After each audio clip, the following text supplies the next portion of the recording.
Looney has joined us in this strange, cold July we're going through. He's really digging the lap in the morning. Anyway, I found the comment that I was been thinking of for a couple of days and didn't quite have enough of it in my head, but finally it came to me. By the way, thoughts aren't in our head, they're everywhere, and our brain either accesses those thoughts or it doesn't. Anyway, where did it go?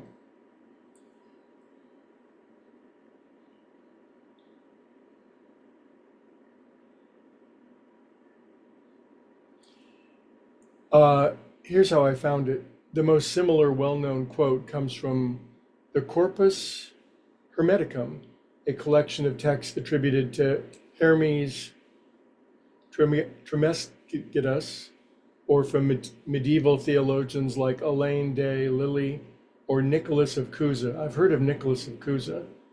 The precise formulation is often cited as, you sitting down? God is an infinite sphere whose center is everywhere and whose circumference is nowhere. Okay, that breaks my brain, which is good. God is an infinite sphere whose center is everywhere and whose circumference is nowhere. Well, that sounds like the universe to me. It sounds like God, and we could use the word or name universe or love or source or creator synonymously, of course. But I think for most of us, the name God is a beautiful name. But, well, why am I bringing that up? What's the significance of that? It means that when we're in our egoic small minds, we are nowhere near the center of our being. We are like satellites or planets afar off from the sun that are sort of wandering around, maybe orbiting the sun, or possibly, if we have codependence, we're orbiting someone else. But be that as it may, we are afar off from our perfect source of goodness. But as we continue in this spiritual work and we seek with the intention of resolving and aligning with this infinite center that's, well, it's within us. If the center is everywhere and the circumference is nowhere, it very much means that the center of our consciousness is the center of consciousness. What's the significance of finding that place within us?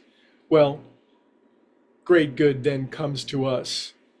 It literally falls into our life. We are the magnet turned in the proper direction such that the polarity draws in all of the little iron shavings, rather than from our egoic mind, how frequently you might say we repulse or repel what it is that we want because we're simply not aligned or resonant with what we want.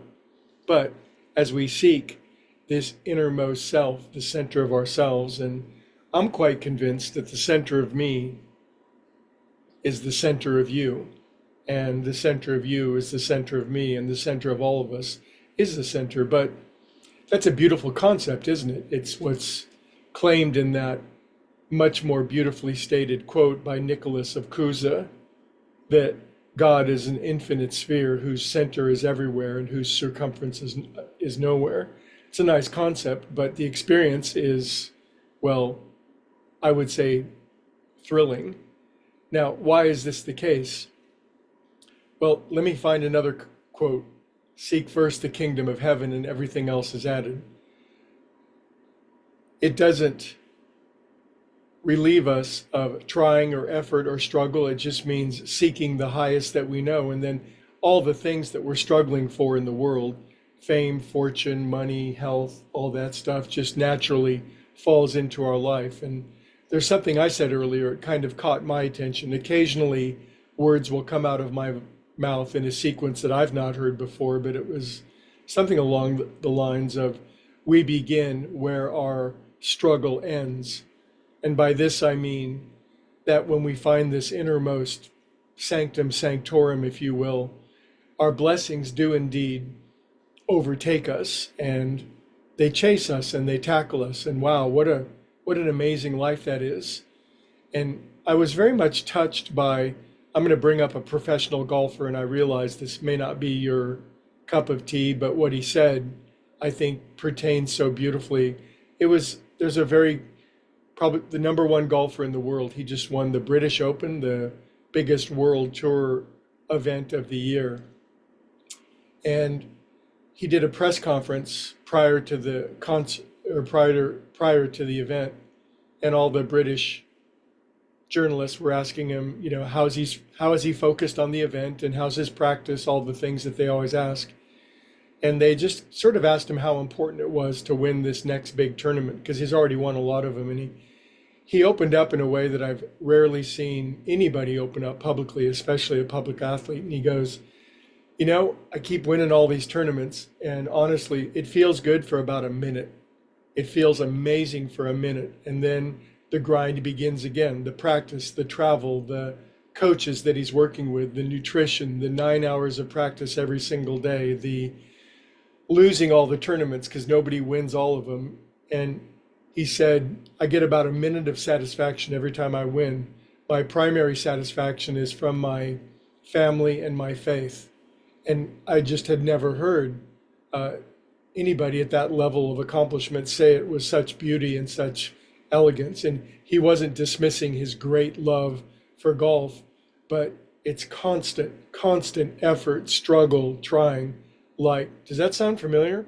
It sounds like what I'm doing, and we all have our certain levels of success or accomplishment, but I honestly believe that we begin where our struggle ends, and that by finding this place within us that's not our ego, but our infinite sense of self, then great good can literally begin to fall into our lives. The piñata of God opens up in ways beyond our wildest dreams, and it's a beautiful thing to think about, to aim at, and to seek. And I think there's valid justifications from all angles of truth that indicate that.